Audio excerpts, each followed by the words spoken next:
नमस्कार, आप सब देखते हैं जेके फैक्ट। और आज से 3 नए क्रिमिनल लॉज जम्मू कश्मीर में लागू हो रहे हैं। वो कौन से लॉज हैं, उससे क्या फ़ायदा होगा, इस विषय पर आज हमारे साथ एडवोकेट मीनू पाधा जी जुड़ी हुई हैं। तो मैम, आपका बहुत बहुत स्वागत। Thank you so much. Thank you. तो मैम, हमें बताएं न्यू लॉ के बारे में जो आज से जम्मू कश्मीर में इम्प्लीमेंट हो रहा है। देखिए, ये जो रात के 12 बजे से जो नए लॉज 3 आ गए हैं, जिसमें पहले हमारा था Indian penal code, criminal procedure code और इंडियन एविडेंस एक्ट, उसको रिप्लेस करके एक फ्रेश क्रिमिनल लॉज जो है वो 2023 में पार्लियामेंट में पास किए गए।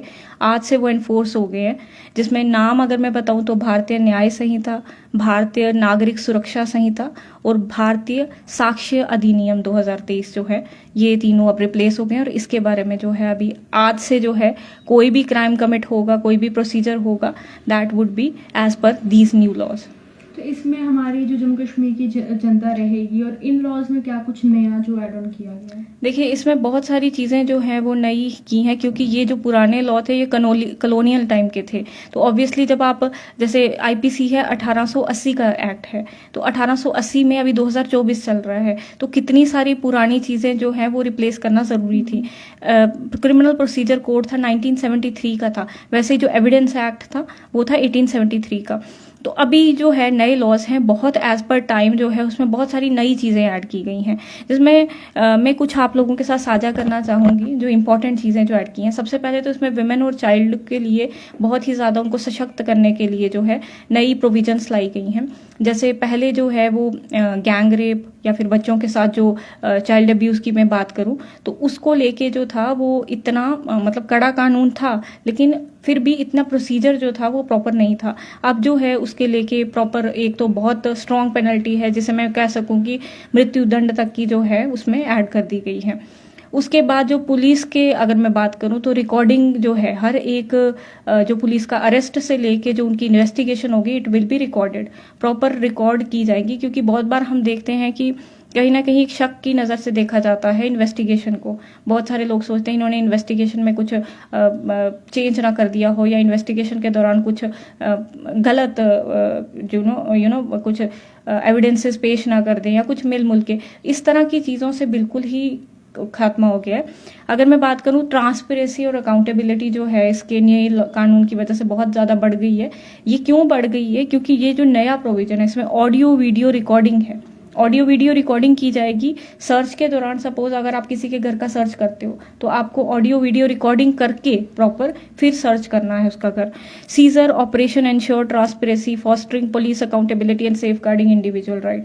तो अगर आप जैसे सर्च की मैं बात करूँ या फिर अरेस्ट कर रहे हो, everything will be on record. वो प्रॉपर एक कहते हैं ना टेक्नोलॉजी का प्रॉपर यूज करके, फोन का प्रॉपर यूज करके करा जाएगा। उसके बाद मैं कहूँ कि EFIR का इंट्रोडक्शन है।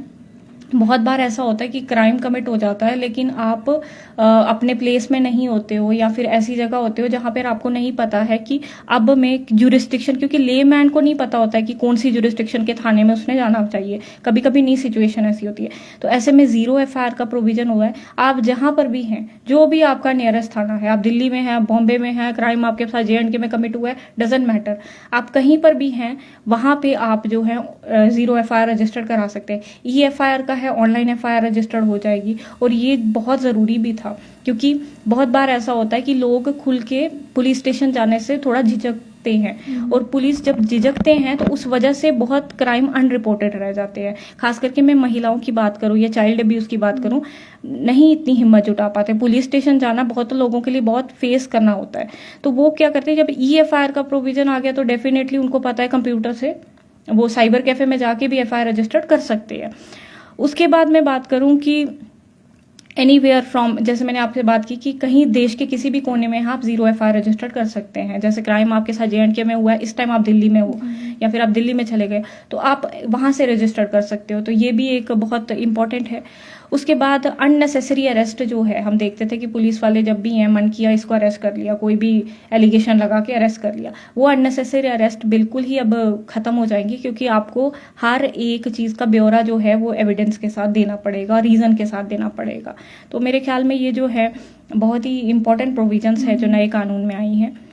जी, तो इससे कुछ अगर हम जैसे क्रिमिनल केसेस की बात करते हैं तो पहले जजमेंट काफ़ी लेट मिलती थी, केस पेंडिंग रहते थे, तो उसको लेकर अभी क्या कुछ इसमें लॉज में देखने को मिला? बिल्कुल, देखिए ट्रायल जब होता था, ट्रायल के बाद जो है जजमेंट बहुत देर के लिए रिजर्व कर दी जाती थी। इट मे टेक ईयर्स, मतलब साल भी लग सकता था, 1.5 साल भी लग सकता था। अभी क्लियरली उसमें बोल दिया गया है जो नए लॉ में कि 45 डे, ट्रायल खत्म होते ही 45 डेज के अंदर आपको जजमेंट जो है डिलीवर करनी ही पड़ेगी। तो मुझे लगता है ये जो लॉन्ग पेंडिंग केसेस रीजन है, लॉन्ग पेंडिंग केसेस हैं, सालों साल केस जो है वो लटके रहते हैं, जजमेंट्स नहीं डिलीवर होती हैं, इसकी वजह से कहीं ना कहीं फास्ट ट्रैक चीज़ें हो जाएंगी जो हमारे देश में, क्योंकि पॉपुलेशन बहुत है, केसेस बहुत हैं, तो उनके लिए बहुत ज़रूरी था। और इसके साथ साथ मैंने ये ज्यूरिस्डिक्शनल फ्लेक्सिबिलिटी की बात बताई कि ज्यूरिस्डिक्शन का इशू पड़ता है। 0 FIR के केस में क्या होता है कि आप कहीं पर भी हैं, जैसे मैंने बोला, आप थाने में जाके जो है FIR रजिस्टर्ड करा सकते हैं अगर वो कॉग्निजेबल ऑफेंस है एट एनी पुलिस स्टेशन। उसके बाद एक चीज़ मैं और बताती हूँ कि मैंडेटरी रिकॉर्डिंग है अरेस्ट की। अगर अरेस्ट आप कर रहे हैं तो उसकी मैंडेटरी आपको रिकॉर्ड करना पड़ेगा। अब आप देख रहे हैं कि किसी को आप अननेसेसरी अरेस्ट नहीं कर सकते कि आपको कोई आपका मन नहीं है, इस आदमी पे खुंदक है तो चलो अरेस्ट कर लिया, ऐसा कुछ नहीं होगा। क्योंकि लोगों को दिमाग में मिथ जो है वो ये है कि ये उल्टा पुलिस के ज़्यादा पावरफुल बना देगा। ऐसा नहीं है। ये लॉ जो है ये जस्टिस को देख के बनाया गया है। ये नए लॉज जो हैं वो इस तरह से नहीं है कि पुलिस को पावरफुल बना देगा और आपको कहीं से भी कोई भी अरेस्ट कर लेगा। तो आपको रिकॉर्डिंग के साथ जो है उनको ब्यौरा देना पड़ेगा कि मैंने इसको अरेस्ट किया है, क्यों किया है, पूरा रिकॉर्ड करके रीजन। तो ये एक बहुत वो है। एविडेंस कलेक्शन का बहुत इंपॉर्टेंट रोल है। आपको पता है कि कोविड के बाद हमने जैसे ऑनलाइन फाइलिंग देखी, कोर्ट में ऑनलाइन फाइलिंग होती है, ऑनलाइन सब चीज़ें होने लगी। वो चीज़ें कहीं ना कहीं बेनिफिशियल भी है, क्योंकि हमारे कोर्ट सिस्टम में सबसे ज़्यादा मुश्किल जो चीज़ें होती हैं वो होती हैं कि सर्विस जो होती है मैटर। फॉर एग्जांपल आज कोर्ट ने समन इशू किया है, वो समन सर्व होते होते ही सालों हो जाते हैं। क्यों? क्योंकि जो दूसरी पार्टी होती है जिसको समन, वो अवॉइड करने के लिए उसको कभी कहीं घर से निकल जाता है, कभी सर्विंग ऑफिसर जो होंगे उनको बोलता है कि नहीं आप देख लीजिए, बोलना कि मिला नहीं आदमी। उस टेक में इट विल टेक मैनी, मतलब पहले ही बहुत साल लग जाते थे। तो अब जब ऑनलाइन बीच में वो टेक्नोलॉजी का यूज हो रहा है तो आपको पता है ईमेल के थ्रू भी आपका सर्विस हो जाएगी, फिर आप भाग नहीं सकते। अगर व्हाट्सएप पे भी वो हो जाए फिर आप भाग नहीं सकते। पता है आपको सर्विस हो गई है, अब आपको कोर्ट आना ही आना है, नहीं आएंगे तो you will face the consequences. तो these are few things I think जो बहुत ही पॉजिटिव वे में हमको देखनी चाहिए।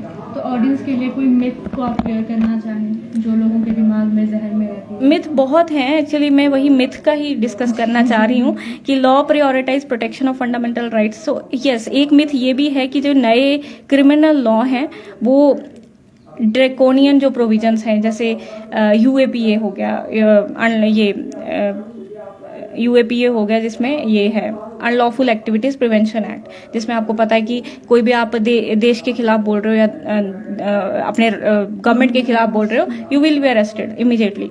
पर वहां पर यहाँ पर ये है कि आप जो है एक राजद्रोह का जो प्रोविजन है, यानी कि आप अगर गवर्नमेंट के खिलाफ बोल रहे हो तो वो आपका कोई इतना बड़ा क्राइम नहीं बनता है। लेकिन हाँ, अगर आप देश के खिलाफ बोल रहे हो तो definitely it will be considered as a serious crime, और उसके लिए आपको काफ़ी ज़्यादा पेनल्टी जो है इम्प्रिजनमेंट का प्रावधान है। उसके बाद एक चीज़ मैं और बताऊं, जेंडर न्यूट्रल प्रोविजंस हो गई हैं। The new law incorporate gender neutral language promoting inclusivity and equality in the legal framework. तो ये जेंडर न्यूट्रल प्रोविजन हो गई हैं। मतलब जैसे बहुत सारे महिलाओं को लगता था कि हमारे साथ इक्वल वो नहीं करा जाता, या बहुत सारे पुरुषों को आजकल बहुत लगता है कि हमारे साथ इक्वल ट्रीटमेंट नहीं है। तो वो चीज़ें नहीं है, वो अल्टीमेटली जस्टिस जो न्याय को देख के जो है ना वो ध्यान में ये कानून बनाए गए हैं। एक चीज़ मैं और बता दूं, मेंटल हेल्थ की टर्मिनोलॉजी जो है, जैसे पहले हम कहते थे अनसाउंड माइंड का बंदा है, जैसे ये टर्मिनोलॉजी यूज हो, इंसैनिटी, ये पागल है, ल्यूनेटिक है, इडियट है, उसको अब चेंज करके अनसाउंड माइंड और मेंटल रिटार्डेशन और इंटेलेक्चुअल डिसेबिलिटी, मतलब आपने, क्योंकि शब्द का बहुत इंपॉर्टेंट रोल होता है। जैसे गांधी जी का भी ये था कि जो आप ये विकलांग बोलते हैं, तो इस तरह का ही वो था, उनको जो है स्पेशल चाइल्ड कंसीडर किया जाता है। तो टर्मिनोलॉजी का जो है वो बहुत रोल प्ले होता है। लीगल लैंग्वेज में नाम चेंज हो गया है। उसके बाद डिफेमेशन की एक बात करूं, जो मानहानि के केसेस होते हैं, shifting from imprisonment to community service. पहले क्रिमिनल डिफेमेशन कोई भी होता था, जैसे आपने फॉर एग्जांपल कोई आर्टिकल छाप दिया किसी के खिलाफ और वो उसकी जो इज्जत है उसमें कहीं ना कहीं बाधा वो क्रिएट की, उसके लिए पहले क्रिमिनल ये था आप पे इम्प्रिजनमेंट सजा होती थी जेल की। अब आपको क्या है, कम्युनिटी सर्विस, सफाई करो, झाड़ू में मंदिर में झाड़ू मारो, मस्जिद में झाड़ू मारो, इस तरह की कम्युनिटी से, पार्क में पेड़ लगाओ जाके, इस तरह की सर्विसेज से चेंज कर दिया गया है। क्योंकि ये बहुत ही एक मेरे ख्याल में ज़रूरी थे, क्योंकि हम बहुत पुराने समय को अभी तक चला रहे थे। तो वो नई चीज़ें जो आई हैं, मुझे लगता है कि ये बहुत ही ज़रूरी है जी। तो कहीं ना कहीं अब फाइनली जम्मू कश्मीर के लोग जो यहाँ पे लॉज इम्प्लीमेंट हो रहे हैं, तो कहीं ना कहीं अब जस्टिस की पुकार मिलेगी, लोगों को जस्टिस मिलेंगे जिनके केस कहीं डेफिनेटली जस्टिस तो बिल्कुल मिलेगा, और जस्टिस पहले भी, और इन कानूनों को मैं कहूँगी कि जस्टिस को देख के ज़्यादा एज कम्पेयर टू जो ओल्ड लॉज थे ना, इसको जस्टिस को कहते हैं ना कि लॉ ऑफ रूल नहीं है, रूल ऑफ लॉ है, और जस्टिस को देख के जो है वो ये कानून बनाए गए हैं। अगर इनको आप ध्यान से देखें तो ये जो मिथ्स हैं जो लोगों में फैल रहे हैं कि नहीं ऐसा है कानून वैसा है, आप अगर ध्यान से देखें, ऑथेंटिक इन्फॉर्मेशन के लिए ऑथेंटिक वेबसाइट्स में जाके देखें, तो you will understand this thing कि ये लॉ बेनिफिशियल है एज कम्पेयर टू ये अर्लियर लॉज जो बहुत ही ज़्यादा बिना प्रोसीजर के या बिना उसके पूरा एक कहते हैं ना ढांचा जो था वो अलग था। यहाँ पे जो है बिल्कुल एक अलग चीज़ वो करी जा रही है। शुक्रिया, आपने अपना कीमती समय हमें दिया और आपने ऑडियंस को भी बताया, आप लोगों ने भी इवन सुना कि किस तरह से 3 क्रिमिनल लॉ जो है वो आज से जम्मू कश्मीर में इम्प्लीमेंट हुए हैं। लोगों को काफ़ी अब इससे फ़ायदा होने जा रहा है, क्योंकि अब आप कोई भी पुलिसकर्मी की बात करें, वो कहीं ऑन स्पॉट जाते हैं, एविडेंस कलेक्ट करना है तो उन्हें रिकॉर्डिंग करनी है। हर कोई चीज़ अब वीडियो रिकॉर्डिंग के ज़रिए भी पेश की जाएगी। तो इसी तरह से अपडेट्स को देखने के लिए हमारे साथ जुड़े रहिए और देखते रहिए JK फैक्ट।